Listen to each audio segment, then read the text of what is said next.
Okay, so here we go. Hey, everybody, this is author Michaela Jade. I write historical paranormal romance. For those of you who might not know, my first book is out right now, Warrior's Secret. Um, you can get it anywhere you get books, Barnes & Noble, Amazon, Walmart, wherever. But I thought today we'd do a little something different, and I would read the first chapter. Um, First book, first chapter. So it's a little daunting for me, but here we go. Chapter 1. See, really reading from it. You gotta get this book. Cassidy woke coughing. She struggled to breathe in the smoke-filled air. Her eyes stung when she opened them to the darkened room. She remembered snuffing out the candles before she went to sleep. Had a log rolled from out of the fireplace? Danger was near. She could feel it. Every nerve in her body tingled with the same energy felt right before a battle. Lighting a candle was a risk she wouldn't take. That could alert someone she was there. Until she knew exactly what was wrong, she would not risk possibly alerting anyone she was in her room. Darkness was her only advantage. She muffled a cough and rubbed her stinging eyes. Thick smoke obscured the room. She threw off the heavy quilts and inched her way out of bed. Throwing her legs over the side made the rope squeak. She froze. Could that noise be heard outside her room? She hoped not. She didn't want to give away her position. She crouched on all fours. The heavy rug at her bedside cushioned her hands and knees, though it kept grabbing at the hem of her night shift. Each delay to pull the garment out from under her knees was another second she didn't have to get her sword, to get to her brothers. As her father's heirs, they must make it to safety. She hoped they still slept. Carrying them to safety would be easier if they were asleep. The noise from the great hall increased. She could make out individual shouts and a scream, hard clangs of metal on metal, another scream. Though she had never been in real battle, she knew the sounds. This was not practice. Her father's home, her home, was under attack. Crabbing backwards in a retreat, she found her sword. The debate to take the longer of the two with her ended as quickly as it began. Short sword only. She stabbed the point into the length of her night shift, then ripped a handspan width from the bottom hem. It might be indecent now, but it made crawling easier. Her brother's room was closest to hers, and if there was danger, she needed to protect them. She clenched her jaw, recalling everything she had been taught in her insistence to be granted a warrior's training. She was their protector. They were her reason to be a warrior. All those lessons filtered across her memory. She had to get them out of their room and into the secret tunnel. It would lead them to safety of the caves beneath the castle. She stayed as low to the floor as she could. The closer she got to the door, the thicker the smoke became. Her eyes watered and her throat grew raw. Hopefully Elizabeth, the boy's nanny, would know to keep them in their room and away from whatever was taking place in the main hall. Her fingertips grazed the cold stone wall. She followed its length to the door. If they all made it out of this alive, she was going to insist that her father train his warriors to escape burning buildings in the darkness. Even knowing where everything in her room usually was, she still missed the door by at least 2 arm spans. Another brief hesitation gripped her before she opened the door. The hall was filled with smoke, as she assumed it would be. Her knees hurt from crawling on the hard floor. Over the clamor from below, another sound reached her. Footsteps. They sounded like they were right in front of her. Then she heard another heavier set of footsteps behind her. Her heart started racing. How was she to fight off 2 men in near darkness? She pressed herself against the wall, praying to be invisible. She held her breath so she wouldn't make any sound. If she was caught now, she would not make it to her brothers. But she wasn't defenseless. She could fight. On the floor she was at a disadvantage. Why hadn't she thought of that earlier? She could not fight from the floor, but she could not see nor breathe in the thick smoke when she stood up. Her assailant must have seen her before she realized he was there. She was grabbed around the waist from behind by a pair of large, burly arms. She had not even had time to pull her short sword and mount a defense. She struggled in vain and began coughing, then choking. The smoke was getting worse. A large hand clamped over her mouth, bringing the taste of iron and salt to her lips. Blood and sweat. Her already racing heart skipped a beat. This man left her with no doubt there was indeed a battle being fought in her own home. Barefooted or not, with her arms pinioned to her sides, her feet and her teeth were her only weapons. Her heel connected with his leg. His only response was a grunt, though his labored breathing blew across her cheek. His hand pressed tighter against her mouth, pressing her lips painfully to her teeth. Impossible to bite. His voice was a muffled growl in her ear. "Stop struggling. You must hide or they will kill you too. I am not the enemy." He dragged her backwards into her room. She could do nothing to prevent it. With unerring steps he pulled her across the room, and though he didn't release her, he held on to her with only one arm. He leaned his body toward the wall, and she could feel his chest muscles moving and bunching. He was searching for the hidden latch to the passage doorway. The scraping of bricks told her he had found it. He must have been one of her father's warriors. Her father must have told him. When the door to the passageway finally opened, cool, fresh air rushed into the room. The man released her, pushing her into the cool depths. "Stay quiet, and you will live," he barked at her. He paused, looking over his shoulder into her bedroom as if he had heard something she couldn't. "It's too late for them, but you can live if you stay quiet." "Who are you?" She could just barely make out the shape of his face, not rounded, but not quite lean of feature. She squinted, trying to make out the color of his eyes. They were not dark, but the exactness of them eluded her. His hair was light as well. He was heavily muscled and broad of shoulder. He stood quite a bit taller than she did. Her mind raced with the tidbits of information she had. For him to know of the secret passage, he had to be one of her father's trusted men. "I cannot tell you. Be safe." With that, the door closed, and her world became silent and cold. With only her night shift, or what was left of it, to cover herself, she shivered. The stranger's words burned more than her aching throat, more than the bitter tears sliding silently down her face. Too late for them. Too late for them. How did he know that? Had he seen her brothers killed, or her father and her mother? Who was he, and why had he saved her? Too late for them. Why hadn't he tried saving her father or her brothers? There were too many questions and too few answers. She leaned her head against the cold, damp wall to wait. She tried to rub the sting out of her eyes and was grateful the smoke could not penetrate the thick wall. That also meant sound could not be heard through it. She quickly realized that this was a very quiet, dark place, not a place anyone wanted to be. The stranger's words kept echoing through her head. It's too late for them. That could not possibly be true, could it? She thought she knew all the men who served her at her father's pleasure in the castle. He had told her if she was not quiet they would kill her too, and he knew about the secret passage. Had her father secretly told one of his men to protect her if something like this happened? Or had he told the man when he saw they could not win? Her years of training kicked in. She was a warrior, not a child, not an old woman. She'd been training as long as she could walk, and now, at 17, she was considered a seasoned warrior. She stood and made her way to the storeroom near the end of the long tunnel.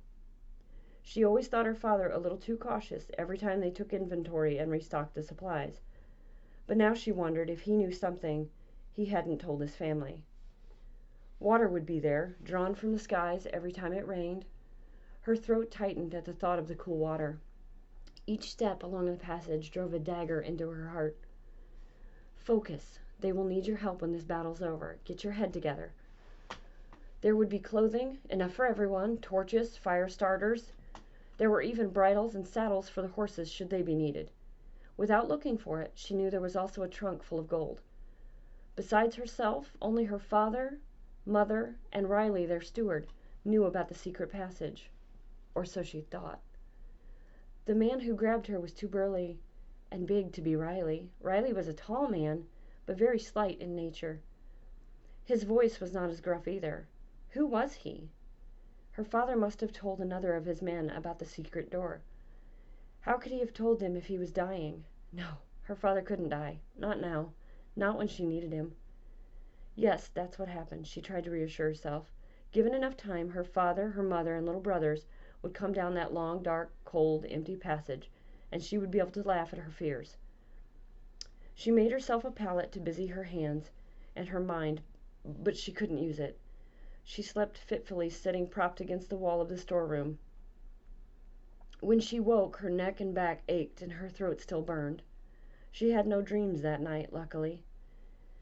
Usually when she did dream, it was almost always a warning of things to come. Why hadn't her dreams warned her of this? She stood up, stretched her limbs, and made her way to the water barrel. The water soothed her raw, dry throat. For now, at least, something felt good. She took a moment to savor the cool wetness. The torches, she remembered, were in the corner. It didn't take long at all for her to find and light one. She squinted her eyes against the sudden light. Not sure how much time had passed, though surely it had been enough to safely venture from the hideaway. She opened one of the trunks and found her mother's gowns. Thinking of her mother and what might have happened brought renewed tears to her eyes. Her father had seen fit to train her as a warrior, a soldier, and soldiers did not cry. She dashed the tears from her eyes. If she was a soldier, she should dress the part. Why had she not gone back out to the castle? Only cowards huddled in a safe hideaway and trembled with fear. She was not a coward either. It's too late for them. Her heart sank to her feet. She had known, deep in her heart, when the stranger pushed her into the passageway. Whether she admitted it or not, there was nothing she could have done to save her family. And if she'd tried, she would be as dead as she reasoned they were. She brushed her hand over the thick velvet of one of her mother's gowns, and then closed the trunk. Oh, the disputes she and her mother had over her favorite trousers and shirts. No matter how many times she argued wearing a skirt precluded training in the field with her father's men, her mother would have none of it. Even the point that wearing dresses only made more work for the seamstress fell on deaf ears. She found the smaller trunk holding her clothes. She pulled on a pair of her favorite breeches and then her knee-high boots. She shivered. Her shivering subsided when she tugged on a heavy shirt overhead and then slung on a woolen cloak around her shoulders. Lastly, she threw open one of the trunks where her brother's belongings were stored and found a sheath for her sword and buckled it around her waist. Now she could think clearly. She paced the tunnel, unable to form a coherent plan of action. Until she knew what had happened, any plans she might try to make were at best guesses, and at worst, she refused to follow that thought any further. She made her way to the old stone steps leading out the door. Even though the door opened onto the hillside behind the castle, it was well hidden in a grove of trees. Caution had to be her ally now. She pushed the door and ducked her head as dirt and debris fell in on top of her. She waited for the dust to clear and pushed harder on the door.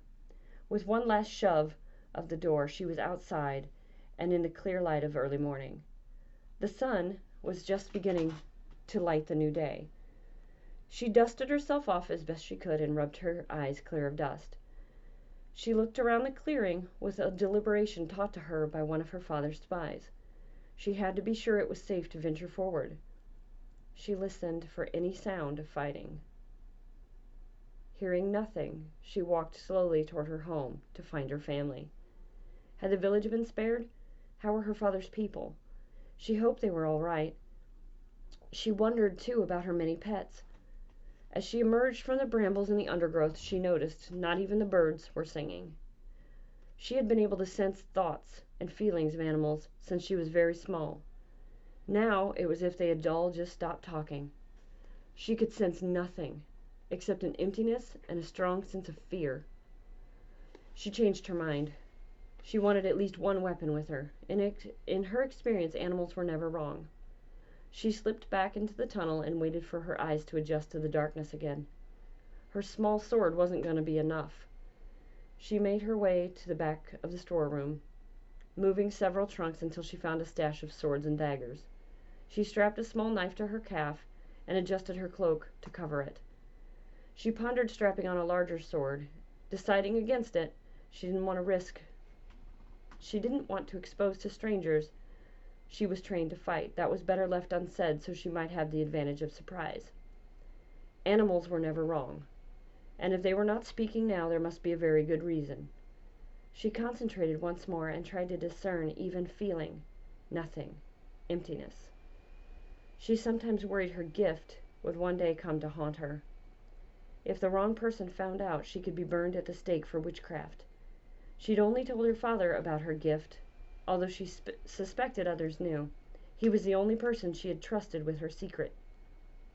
When she was just a small child, her father believed she was pretending until Lucifer was born. No man could get near Lucifer, but she walked right into the stall, unaware of the problems the men had had. Her father had bellowed his rage at his men for letting her in with the demon horse. She smiled when she remembered how her father's mouth had dropped open when he realized Lucifer was as docile as a kitten with his tiny daughter. From then on, the two had been as one. She closed her eyes and tried to concentrate so she could find Lucifer. At first, she couldn't sense anything. Then, to her horror, she sensed dread and fear along with blind panic, and then nothing. The thoughts raced through her head so fast she fell to her knees in pain. He couldn't be gone, not Lucifer, no. She tried several more times to concentrate and pick up Lucifer's thoughts. She started to sob. She took a deep breath. Crying solved nothing. She took another deep breath. She blinked and rubbed her eyes. It took her a bit to calm herself, but once she did, she found she had a new inner resolve. She would be strong and do what must be done. Her father would expect no less. That was all her training had been for. To carry on in the face of danger and lost hope, to be strong when no one else could. It was her duty to her family, or what was left of it. She half smiled. Her father hadn't cared what the gentry thought. He taught her lessons as if she'd been a male child. She knew the ledgers, she knew the field rotation, she knew the products that went to market, she knew everything she must know. But there was so much. That's chapter 1. I hope you liked it. If you did, go out, get yourself a copy. Warrior Secret, Michaela Jade. You can buy it anywhere you buy books. It's even in my local bookstores in Peoria, Illinois, at the Book Nook, the Book Rack. There's a Book Nook in Washington, Illinois. If you live there, that's closer for you. Anytime you see me, let me know, and I will sign those books. If you see me at a con, definitely, I will sign those books. Get them to you. Hopefully it'll be something you really enjoy, as I do. And I can't wait for you to read the next one. Thanks. See you on the flip side.